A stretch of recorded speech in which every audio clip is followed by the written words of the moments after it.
Yo, what is good, everybody? It's your boy Golden Golden Falls, Golden what if, whatever you want to call me. If you guys can hear that in the background, that is my AC. Sorry about that. Kind of need it on. Still a little bit sick, so the temperatures are a little off for me. AKA, I have like a little bit of a fever, so it gets pretty hot. Nonetheless, I feel pretty good. Like my voice feels pretty good. And overall, I feel okay. I feel like I'm not too far off of completely healthy. So we are here. I'm gonna be here a lot more. I think I'm gonna try to go full daily again, like not gonna miss a day type daily, and then maybe once in a while we will take like a day off or something. But I plan to go full daily. I actually got demonetized again on my other channel. As most of y'all know, that's not of the fault of me. It's kind of just how those videos go. And for some reason they just get fully demonetized as a channel. I get it back and then it gets demonetized again. I don't know. More info on that if you guys really care about that channel. But for those who just care about this channel, we're here still and we're not leaving anywhere. So I hope y'all enjoy, and I hope y'all enjoy What If Deku Had a Teleportation Quirk Part 2. And I'm not gonna waste much more of your time, and let's just get right into it. Let's get it. Izuku Midoriya is now ready for the first day of UA. He finally actually got told by All Might through a letter that he is the #1 student. Of course, this makes Izuku ecstatic, and he's ready for that first day.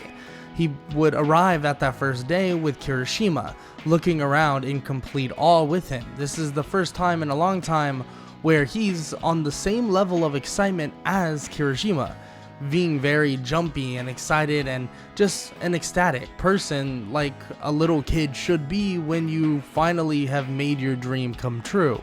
Izuku would approach the door of UA to see that, or of Class 1A, to see that the door is massive. Both him and Kirishima would walk in and begin to look around. Immediately, Izuku would notice, though, one person. Katsuki Bakugo is getting yelled at by a boy that has some blue hair. Izuku recognizes both of them, mostly Bakugo because, I mean, he went to school with Bakugo and he was a bully for Izuku. But nonetheless, he begins to approach his desk and he sits down with Kirishima. Kirishima isn't too fond of the idea that Bakugo bullied Izuku. Maybe Bakugo isn't that same person, and Izuku makes that apparent, saying that he doesn't have to hold any grudges for him, that he doesn't really care either way, that it's good to make friends with new people, and maybe he'll be treated differently around Bakugo. Just as Izuku is saying this, Bakugo comes up to Izuku's desk and basically tells him that he must be cheating, that he somehow cheated to get in here, and Izuku doesn't say really anything and just looks at Bakugo weirdly. Kirishima jumps in the defense of Izuku and tells Bakugo that he doesn't understand how much he's actually trained, that Izuku has trained so much to get to where he is right now, so he has no right to say that he cheated in any sort of way. Izuku just kind of brushes this off, and Kirishima, let's just say, didn't have the best of first appearances in terms of Bakugo. Some time would then eventually pass, and everybody would begin to flow in. Eventually, that same brown-haired girl by the name of Ochako Uraka would come into the classroom as well, beginning to talk to Izuku, but Aizawa would not, let this happen. That's because he tells them all that if they want to have, conversations as friends, they can do that on their own time, that they're going to be doing hero work from here on out. He begins to tell them all to meet him outside, get on their gym clothes, and that they're going to be doing their first little quirk assessment. Everybody listens, but some question about orientation. But Aizawa reminds them that this is a hero school. He can do whatever he wants, when he wants. If he decides that they are not going to orientation, then he decides exactly that. Everybody would eventually listen and arrive at this ballpark-esque area. Basically an area that they can take this baseball and throw it as far as possible. Izuku and everybody would arrive, and Aizawa would explain exactly what the first thing they'll be doing, explaining that they'll be taking this ball and throwing it as far as possible.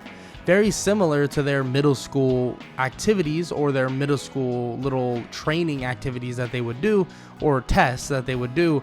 And that's exactly what they'll be going through, but they'll be allowed to use their quirks. This then leads to Izuku being called up, well, first. That's because he's the #1 student out of the entrance exam. Immediately, Bakugo is furious, wondering in the first place who was #1, but now knowing that it was Izuku, this makes his blood boil, beginning to think that Izuku obviously must have lied to him about being quirkless at one point, and of course he did. Izuku wasn't quirkless, he just didn't want to tell anybody that he wasn't. But at the same time, Izuku did basically pass the entrance exam on some different regard. He didn't exactly pass the entrance exam how everybody else would have. Nonetheless, he doesn't really mind Bakugo. Bakugo will continue his blabbering over and over and over again, and frankly, he's not going to really worry about that too much. He'll take the ball and then stand there and ask Aizawa if basically he can throw the ball by any means, as long as it basically gets thrown out of his hand at one point. And Aizawa says that's fine. Izuku would then wind up and throw it, but just as he releases the ball, it would poof into thin air. After the ball would disappear, Aizawa would look at the meters. 9,566,000. Interesting. Where'd you throw the thing? I just teleported it to Italy. That's the last place I remember I've been, and it's pretty far away. Aizawa doesn't even know what to say, but just tells him to, go back in line. Just as he's about to go back in line, though, a stray explosion comes swaying at his face, but Izuku immediately dodges out of the way and just kicks Bakugo in the back, forcing him to stumble over. Izuku continues to walk and just stands waiting. Aizawa is pretty impressed at what Izuku just displayed, that he's able to utilize his teleportation to a pretty advanced degree. On top of that, Aizawa didn't even have to react himself to help him out. Izuku could handle it himself, which is a great thing to see, especially when we're talking about actual practical scenarios. Because let's be honest, the robot scenario was not that practical, but nonetheless, it's something that they had to deal with initially, and Izuku was able to push through it.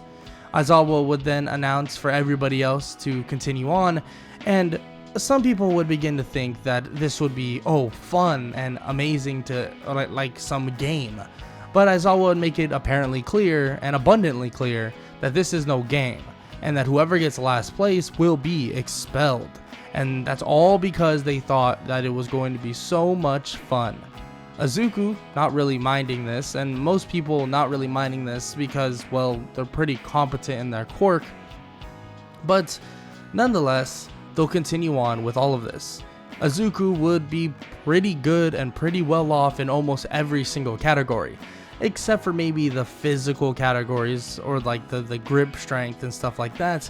But in terms of speed categories, it would be flawless, easy. Izuku would just teleport to the finish line, or the side jumps would be easy as well. Izuku is, for one, extremely fast, and he could teleport, so it would be extremely easy for him to do that as well. Anything in terms of that would be a breeze, and would continue to be a breeze with relative ease. Izuku would finish up, and would actually finish first among everybody, and the person in very last place is Hagakure, the girl that is just, well, invisible. Don't really understand why she wasn't last place normally in the show. I feel like I've had conversations with people about this, and never mind. It doesn't really matter, but that's just the thing. But nonetheless, she's announced to be last place, and of course Bakugo is not very happy about Izuku being first place, even though it has nothing to do with him in the overall scheme of things. But of course, he would have some tall tale to say about it, because that's just who Bakugo is. But during this time, there's actually somebody currently watching the students, wondering if they're doing well, and if they're actually well worthy of the power that he holds. That's All Might. All Might decided to hold off on giving anybody his quirk because, well, that was the whole point of him coming to UA in the first place, and after seeing Izuku, he's definitely interested in Izuku's power. Maybe Izuku will be a perfect fit for One for All. Nonetheless, he's not so sure, but maybe he'll come back to that conclusion sooner rather than later. The day would then finish up and everything would just, end. Of course, Hagakure would quote-unquote get expelled, but she wouldn't actually get expelled, as Aizawa would bring her in practically in the next 2 days. And finally, the next hero training that they would be going through would finally arrive, and that's the heroes versus villains training. Immediately, All Might would arrive, busting through the door, exclaiming that he's walking through the door like a normal person, even though we all know he actually isn't. He tells them all to get on their hero outfits, and Izuku would wear something very similar to his one in canon, just not the one that his mom would make him, more of the one with the face guard and stuff like that. He would have no real reason to change that design. I mean, there's no real benefits he can think of in terms of changing it for his teleportation. He can teleport with his clothing, so anything that would give him, well, mobility and slash half decent armor would be okay for him. Nonetheless, they would all get on their hero outfits and begin to listen to what All Might has to say. Okay, everybody, this is exactly what's going to happen. Heroes versus villains. The villain's goal is to protect the bomb that is currently in the building, and the hero's goal is to capture that said bomb or capture the other villains. Now that we all have that understood, we're going to lay out the teams. Izuku is then put with Ochako Uraka, the brown-haired girl that he saved during the entrance exam, and also the other team, which is the villains, is Bakugo and Tenya Ida. Izuku realizes that him being on the hero side is actually a huge benefit for them. He actually immediately believes that they'll win relatively quickly, and most of you probably already know how they'll win, and there's really no reason for me to drag that out. They would eventually arrive at the building and they would be given 5 minutes to speak, and Izuku would just flat out say once they find out where the location of the bomb is, it doesn't matter, it's over. He'll just teleport the bomb outside, or teleport inside, grab the bomb, and put it outside. Relatively simple plan. So Ochako would then, after the 5 minutes, float them around to basically see where the bomb is. They would then go back on top of the building once it's spotted, Izuku teleporting to the bomb, and then teleporting the bomb and himself up onto the roof, and then teleporting all of them back to the ground. In a matter of seconds, it's over. Izuku has already captured the bomb and has done probably more than what he probably should have. He could have just teleported to the bomb, put his hand on it, and it's over. But he decided, maybe he should go up and beyond with this one and make sure that the bomb is completely outside, how a hero would do in this situation. All Might is happy with it, announcing them as the winners, but Bakugo is not too happy. Of course, Tenya Ida would compliment them, saying that was definitely the most efficient and frankly unstoppable way of going about things, and he's surprised he didn't even think about it. But frankly, how would he even have stopped it anyways? It's not like he really had a choice. Izuku appreciates the compliment, but Bakugo is not too happy, saying that he wanted to have an actual fight. All Might interjects and says that their fight will definitely come. Of course, sparring is a crucial part of all of this, but don't take Mr. Izuku Midoriya too lightly. Just because his quirk is built for rescue and basically doing things like this doesn't mean he can't fight. A teleporter or someone that can just zip back and forth and the control he has will not be an easy fight by any means. All Might says this, and actually Momo Yaoyorozu interjects, saying various different reasons why Izuku would have the upper hand in that fight, and it also seems that Izuku has trained a lot more than Bakugo has. Bakugo would get pretty mad at hearing all of this, but would eventually just storm off. After everybody else would go about their heroes versus villains training, the work and basically the training would be then wrapped up. All Might would tell everybody that they did a great job, and everybody would head off, home. After some more time, their next major training session would finally be upon them, and that's the USJ. The USJ is a rescue facility, and they'll be taught by a Pro Hero 13. The entirety of the class would be spoken to by Aizawa, and Aizawa would explain everything, eventually leading to telling everybody to head onto the bus. As everybody is on the bus and they're all driving to the USJ, they're speaking about who they believe has the strongest quirk. They're kind of in between Bakugo, Izuku, and Shoto Todoroki, and the only reason why they're between the three of them is that in terms of pure power, well, Bakugo and Todoroki have pretty insane quirks, but in terms of just usability, like flat out usability, Izuku arguably has a better quirk. But there's some flaws that they might see, that if he could he really portal or basically teleport with various other people. They've seen him do it with one or maybe two people, but can he do it with a ton of people? Izuku shrugs and says that he hasn't really tried it, but he can assume he can, and that his teleportation's a little weird. Every time he uses it, he can feel a portal kind of basically illuminate around him. It's in split seconds and microseconds so that nobody can even see it, but it is definitely there. So it is theoretically possible for him to teleport a large group of people at the same time, but he's not so sure, because the easiest way of going about it is just putting his hand on someone's shoulder and just teleporting them like that, because, well, it doesn't take as much strength and power for him to do such a thing. This is pretty usable information from Izuku, but nonetheless they would eventually come to the conclusion that in terms of raw power, well, most likely Todoroki would be the strongest, quote unquote, at least what they believe. They haven't really seen Bakugo fight at all because of the stunt that Izuku pulled, and in terms of usability, Izuku probably has arguably the best quirk. With that said though, they finally arrive at the USJ and they're introduced to Pro Hero 13. Pro Hero 13 allows them all to walk in, and she begins to speak to everybody about what's going on and what's happening. She begins to basically talk about what the USJ is, how the rescue facilities work, and anything and so forth. But just as she continues this, Kirishima taps on Izuku's shoulder and points something out. "Hey bro, I didn't know there was fake villains." "Fake? What are you talking about, fake villains?" Izuku looks further to see a ton of villains piling out of a portal. Izuku is shocked and immediately points it out as well, and Aizawa tells all of them basically to be safe. "So, kid, about that whole teleporting masses thing, can you do that?" "I mean, depends. Like I said, I'm not so sure. Might overexert me to the point where I can't get everybody else out.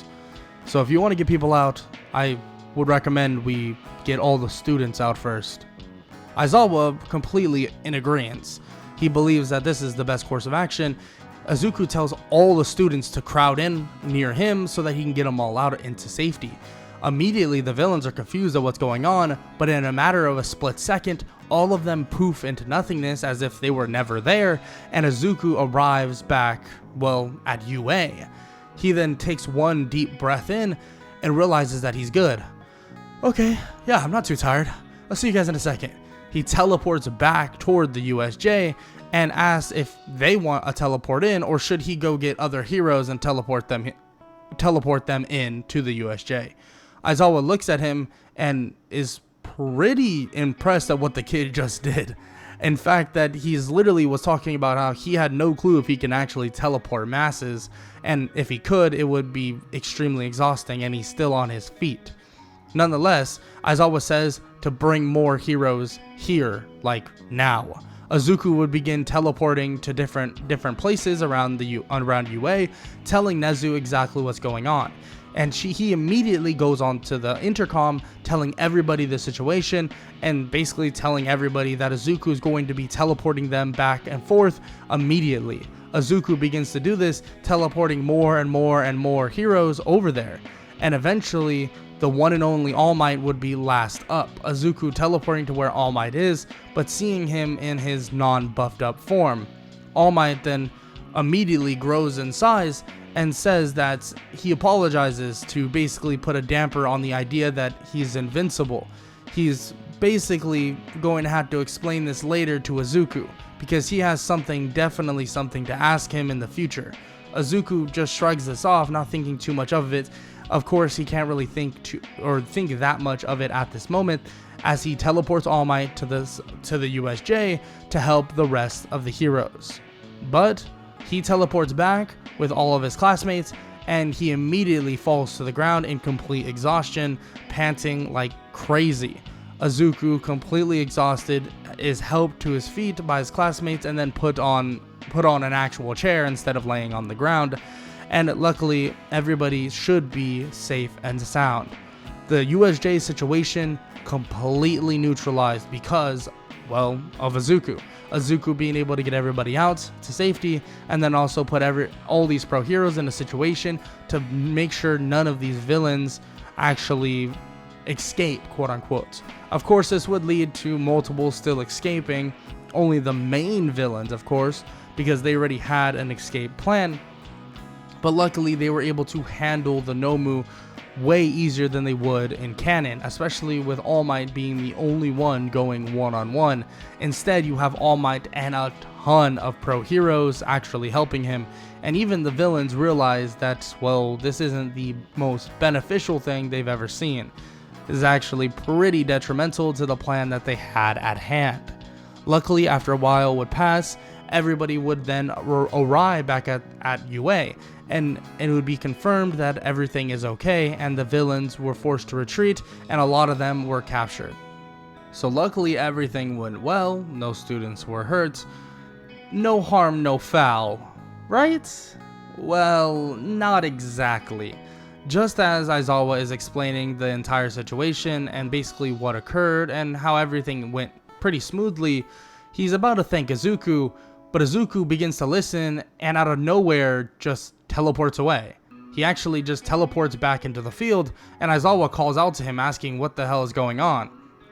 Immediately teleporting back towards class, but kind of ramming into a couple people. Sorry about that, Aizawa, you might need to cancel my quirk. Izuku, in a kind of state of panic, begins to teleport everywhere, not being able to actually stop it. It seems like an overexertion of his quirk, and not having time to actually, well, rest is kind of putting him in an interesting situation. Izuku would then be brought to Recovery Girl, and it'd be quickly explained that he just straight up needs to not use his quirk at all, and the fact is that he'll need to rest a good while. This does disappoint Izuku and would disappoint him even more, especially when the idea of the UA Sports Festival is brought up. Izuku not being able to even attend is very, very frustrating to him, especially after Aizawa believes this to be the best course of action. There's really no reason for him to push his limits any more than he already has, and Aizawa begins to explain that he'll get this little thing that happened, or at least what Izuku did for all the pro heroes at the USJ. He'll make sure to spread that around to the other agencies and how well he did, and basically saying that he'll put in a good word for him, so he won't have to worry about any agencies questioning if they should pick him up or not, or give him an offer or not. This does make Izuku feel a little bit better, but of course Bakugo and some others that wanted to compete with Izuku would be pretty frustrated at this. Izuku would then watch the UA Sports Festival. Of course he wants to watch his buddy Kirishima and some other people, even including Bakugo, even though Bakugo is kind of a, well, how do I say this, an asshole to him? Yeah, that sounds about right. He does watch it, and hearing that the first event is literally an obstacle course race actually kind of makes him laugh, because of the fact that he could literally teleport through it and probably break every single record in that regard, and it would be super easy. And he continues just to watch more and more, and seeing that a lot of it would favor him in a great degree. Nonetheless, he'll watch on and watches on until he sees, well, Katsuki Bakugo win, getting number 1, but he's not too happy. Of course, he wanted to fight Izuku, and the 1 versus 1 battles would have been perfect. And in a way, Izuku got his minor victory, especially with the fact that Bakugo was so frustrated at the fact that he couldn't fight Izuku. Izuku found this pretty funny and didn't really take this too personal by any means. After some more time of resting, Izuku would finally go back into the classroom. With this arrival, Aizawa would begin to speak to everybody, talking about their performances and so on and so forth, and eventually showing everybody basically their offers. Izuku actually getting in the top 5 for offers. Of course, it's not too crazy in terms of how many he's got, but he still got a substantial amount. Nonetheless, they begin speaking about where they should go, and everybody is given a list of basically who they can choose from. Izuku begins to flip through and actually begins to look through to see where he wants to go. Izuku then finds a pretty interesting one, deciding that maybe he'll go to this person right here. He then chooses that said person, but Aizawa does say that All Might himself wants to actually give him a bit of a recommendation. Izuku is confused to hear this, but when class is over and he goes outside, All Might is waiting and he's actually shaking like crazy, admittedly saying that his former master or former sensei wants to train Izuku or give him a bit of an internship. Izuku is confused to hear this, and All Might would bring Izuku over and say one thing, that he wants to give Izuku his powers. He wants to give him one for all. Izuku would be shocked and taken back by this idea, but he's not so sure if this is the best idea for him. Should he take on this power? Should he really take on the responsibility of being the successor of All Might? Will this actually help him so much to the point that it makes him not the hero he wanted to be? He'll be someone else entirely? Would it be dumb of him to not accept this offer? Well, you'll have to find out on the next part of What If Deku Had a Teleportation Quirk. I'm gonna leave that up to y'all actually though. I want you guys' opinion. Not only, I want your opinion on a couple things. If you want him to have one for all, which I know some of y'all love when I give people one for all, like with another quirk added, which cool. I know some of y'all like that. I know some of y'all hate that as well. So I want y'all to leave in the comment section below if you want to see him have one for all. If he does get one for all, he'll for sure go to Gran Torino. If you don't want him to go to one or get one for all, then tell me where you would want to see him go for an internship. Nonetheless, if y'all enjoy, make sure to interact with it in the comment section below. Just let me know what y'all think. And I'll look through the comments, and if you see someone and you see a good suggestion, make sure just hit the like button on that suggestion. I'll see it way easier, all that stuff. This part 3 will not be the next upload. It will most likely be What If Naofumi was the legendary 9-tailed hero, so be on the lookout for that. And nonetheless, I hope y'all enjoyed, and I hope all y'all have an amazing day. And as always, leave a like, a sub, and all that good stuff below. And yeah, peace.